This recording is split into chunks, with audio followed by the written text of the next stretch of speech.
Previously, on GetConnected, we showed you all the parts you needed to put together your very own computer. Now we're showing you how all this hardware goes together. Before you build, test out all your parts by pre-building your system. Essentially, you're going to assemble everything outside the case and load the operating system. That way, you can iron out any bugs before you build it into a case. We recommend leaving any NVMe M.2 SSDs, RAM modules, and the CPU cooler retention mechanism attached. This will let you sail through your build. Congratulations! Now you can move on to building your system for real. Okay, so I'm going to assume we've got all these different pieces here that we're going to be putting in. They typically come with all the screws and stuff you're going to need, right? Yeah, like if you're buying parts for a complete system build, a lot of it is taken care of by the case manufacturers, like the motherboard screws, the standoffs, any of the case screws and anything like that. They typically do a really good job to support everyone's build. Perfect. So this is one way that you can definitely organize things. I like using the magnetic trays because then I can label and see everything that I need here. So the motherboard tray screws, the case screws. I was wondering, like, how are you keeping this so steady? Because you're cheating. Pro tip. Magnetic. Okay? Yep. And because we're not using we're using solid state drives. We're not using magnetic platters. Having a magnetic source nearby isn't a big deal. So I like to install this first. Now, one of the nice things about this case and a lot of newer cases is that there's this bracket that I was able to pull off, install it into the power supply, and this allows an easy install from the side. So one other pro tip is that you want the power supply fan to be facing underneath. The reason why is because it's drawing cold air into the power supply, which is self-contained, and blowing it out the back. So if you have a power supply that's in your case right now where the fan's facing up, turn it down. Because then it would be sucking all the hot air. Absolutely, yeah, okay. And that's bad. And then we're just going to... Oh, these are great. You just use your fingers to... Cool, okay, so we got the power supply in.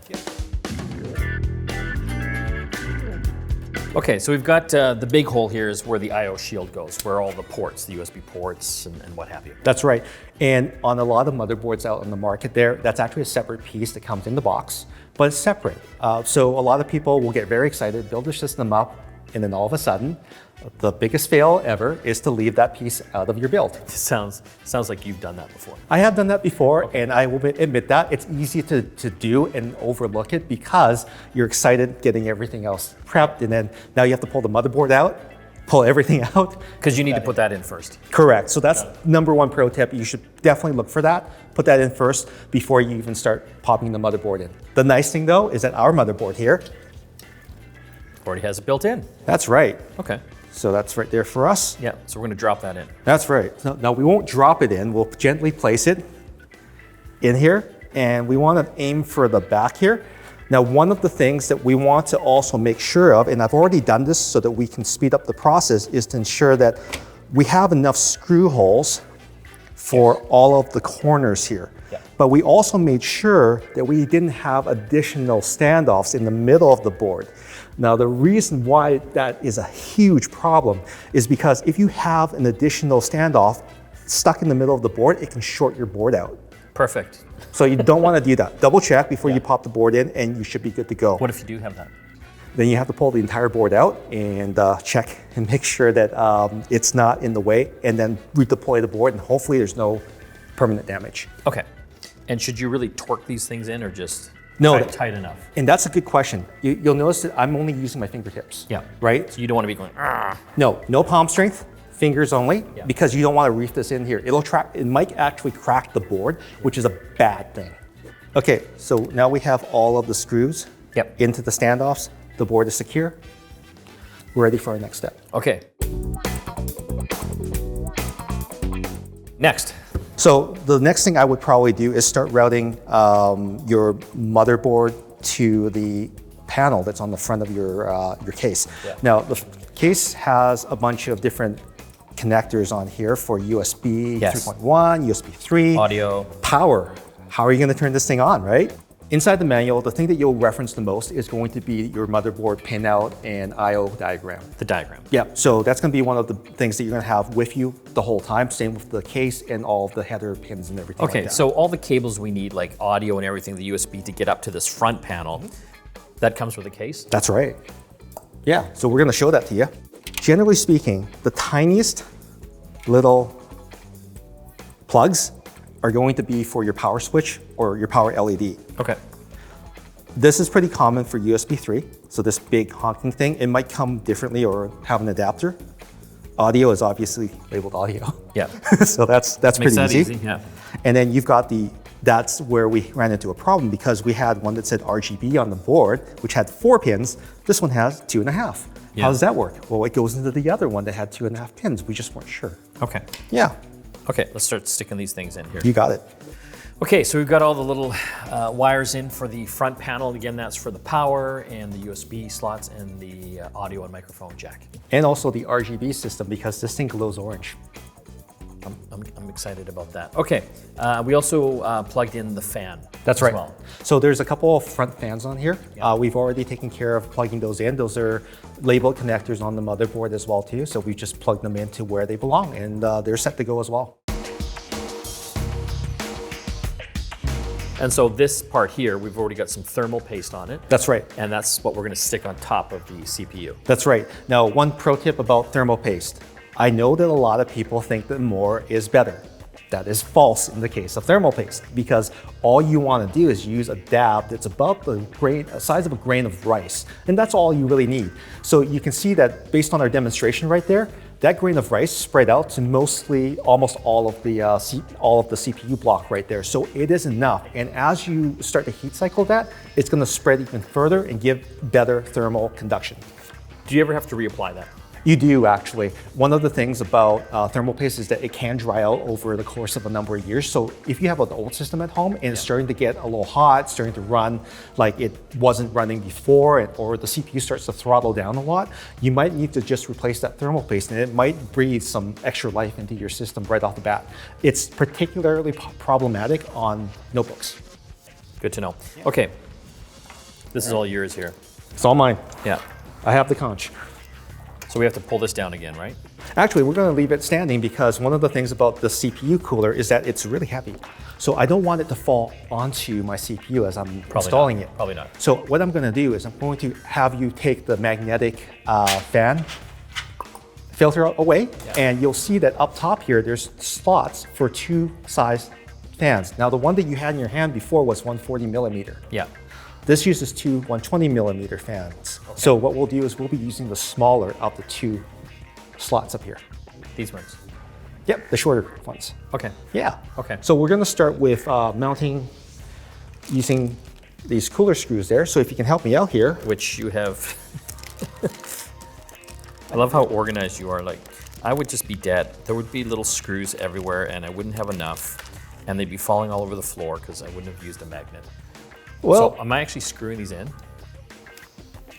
Or am I? I'm gonna position them for you. Okay. I'm gonna get up on a little stool here. You got it. Yeah. This is where this all goes wrong. So is this a 2-man job? No, actually, you can do it with one person. Okay. What I like to do in those cases is let's line that up. Yeah, you're really crappy at that. I would use zip ties, actually. I would Okay, zip tie the yeah, I see thing. it. Get it up there again? Yep. Keep going. Oh, there we go. Oh. So I gotta get both these screws in? You can get 2 of them in there to start us off. Okay. And leave them loose so that we can position it. Okay. Presto, Kazinga. Look at that. It's probably the hardest part of the whole thing, right? Yes. Yes. Thank you. Okay, so we've got the top in. Yep. So the next thing we want to do is we want to flip it down now that we have the cooler in place because it's a lot easier when this is stationary. And we want to now pop it down here and put the pump onto the CPU. So we're going to route all these cables out of the way for now. Got it. And this, on this particular cooler, this drops straight down with the logo facing up. Okay. So we've already installed the retention mechanism. We have fresh thermal paste in here, so it's good to go. We have the right amount of thermal paste because it's not oozing off of the edges here. And we also have 2 screws on here that all you need to do is drop it on top and apply equal amounts of tightening. So if you, just like when you put the bolts on a vehicle, couple screw turns on one side, couple screw turns on the other side, balance out the tension. so that you've got even pressure on both retention brackets. And this will be very similar if you are installing an air cooler as well too. Some of them use a cross-shaped pattern, like an X, and you'll want to go back and forth until you get equal pressure on all. So how tight?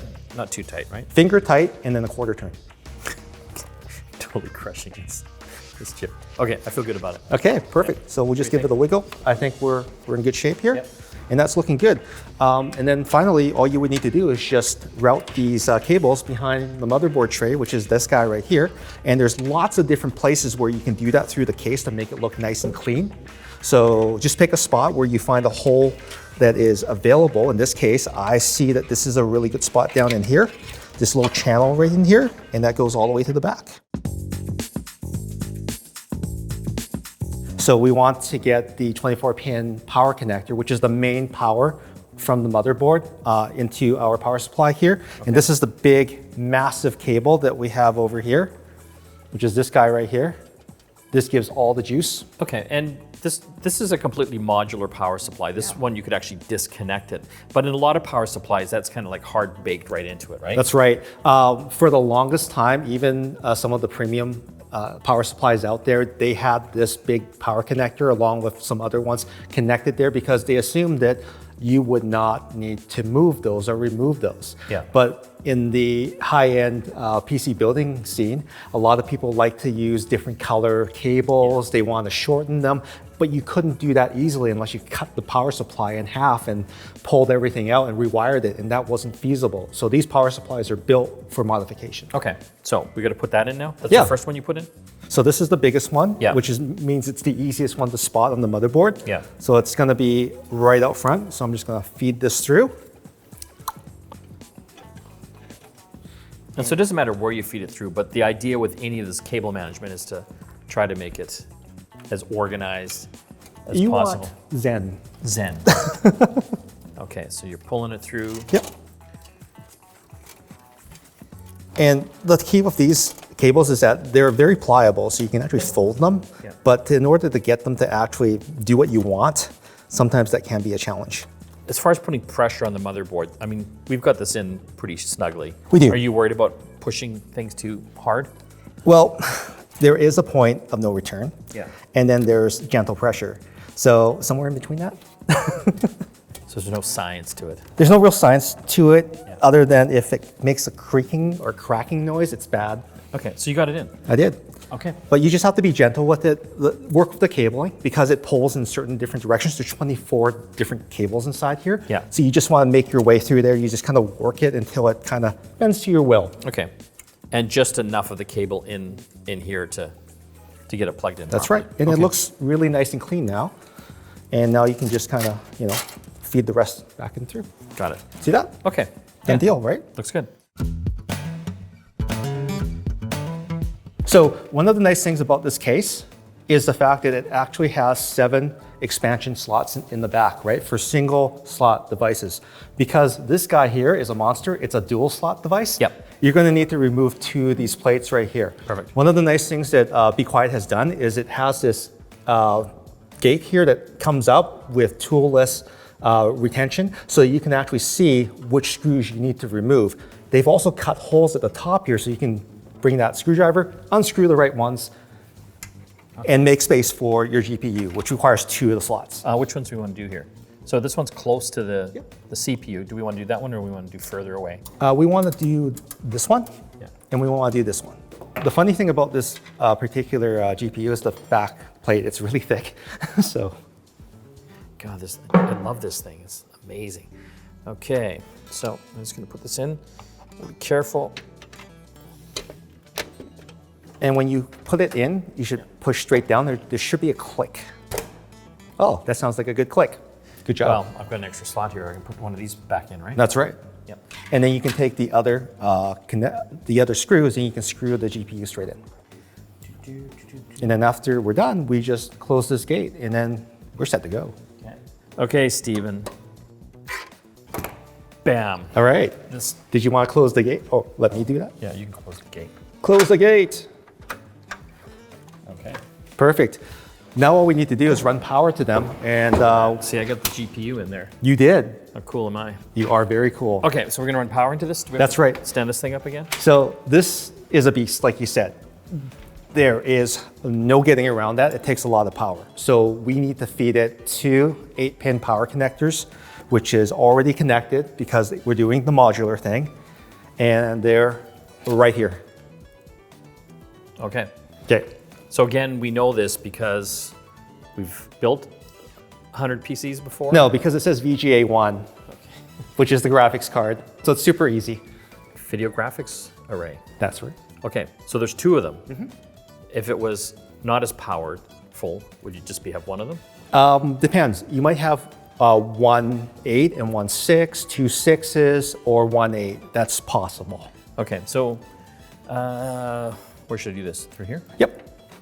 So that channel is nice because it hides everything. A lot of the better built cases have a lot of different channeling options. Yeah. I like coming straight through this way because you can actually get access to the GPUs fairly quickly. Yeah. This is not as easy as it. Okay. There we go. Just imagine all the PC builders right now watching this going, oh, that's not how you do it. Oh boy. I'm trying, okay? I'm trying. He's doing a good job, guys. Give him a break. Okay, so we've got these through here. Yeah, you're doing Check great. that out, huh? And now we've got to plug those in. Yep. So you'll see the 2 on the top here. It's super easy to access. Yeah, easy. It doesn't matter which way. And again, Zen, use the cable, bend it, and mold it to your needs. Yeah. And there should be 1 notch on one side, and that's how you know that it's the right way. Because it doesn't fit in the other way. That's right. They're actually keyed completely. So if you didn't know this, a lot of the motherboard connectors are actually completely keyed a certain way. So even if you are forcing it in and it doesn't go in, you can't break anything. I think I have it in, but you're going to double check that. Okay, I'm going to have a look here. First one is done very, very well. The second one is a little bit janky, so I'll fix that for you because we want to have a decent gaming experience. I had one job. But again, these cables are very, very stiff, so bending them just a little bit And to that's loosen okay. them up. Totally. Yeah. Totally. Because sometimes that's not okay. In some cases, it's not, but in this case, these cables are so stiff Yeah. that you have to kind of gently bend them into place. Now, there's also, again, the copper inside is also very, very thick as well too. So, if you can't get this to connect, just do it gently and thoughtfully, and then pop. And this one here, I think that connector, I'm just going to double check it just to make sure. I think we're good to go. Maybe you should have just put it in. I want you to have experience too, Mike. Okay. Not so easy, is it? There we go. And one thing here, pro tip, Yeah. if you have fans on the front of your GPU, make sure that you find a way to get these cables out of the front of it. So Okay, so it doesn't block the fan. that's right. Yeah. So you can just tighten Never them up block on the the side. fan. Pro tip. Okay. Okay. Now what? Now all we need to do is something called cable management, which we will do. Yeah, because the back of this looks like hell. You know what? That's one of the great features about. Have we got all the cables plugged in? We have all the cables plugged in. No, get out. Really? The only thing that we're missing is the power cable to the wall, and then your monitor, your keyboard, and your mouse. Get out. Okay. Yeah. So the cable management. So this looks really cool inside here right now. Let's show this to you. Yeah, but on the back it looks like a dog's breakfast. Okay. So you love cable management. I do, and one of the things that really helps out with that is something called a zap strap or a zip tie. So here's some here for you. And as you can see, these are nice and thin. You can use these to bundle cables that go together. Here.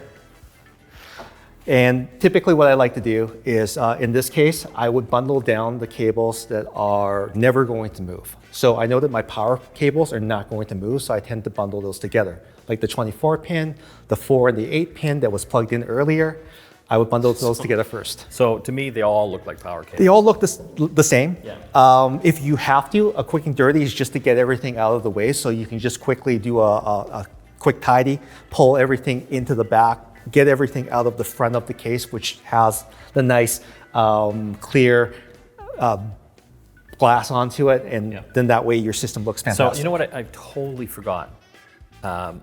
There is no optical drive in this thing. There is no optical drive. And there's no way you could put an optical drive in here. Not in the system. No. What you would need to do is that if you do have an old CD-ROM collection, maybe you've got some Mavis Beacon or something like that you want to play. So, but I guess if you're building like a build like this here with an i9, Core i9 processor, you're probably not playing Mavis Beacon. No. Or any CD-ROM really. You might have a DVD collection that you may play, but that would maybe be about it. Maybe Blu-ray. But in those cases, most of the digital downloads make it completely obsolete. Yeah, but you can always get an external.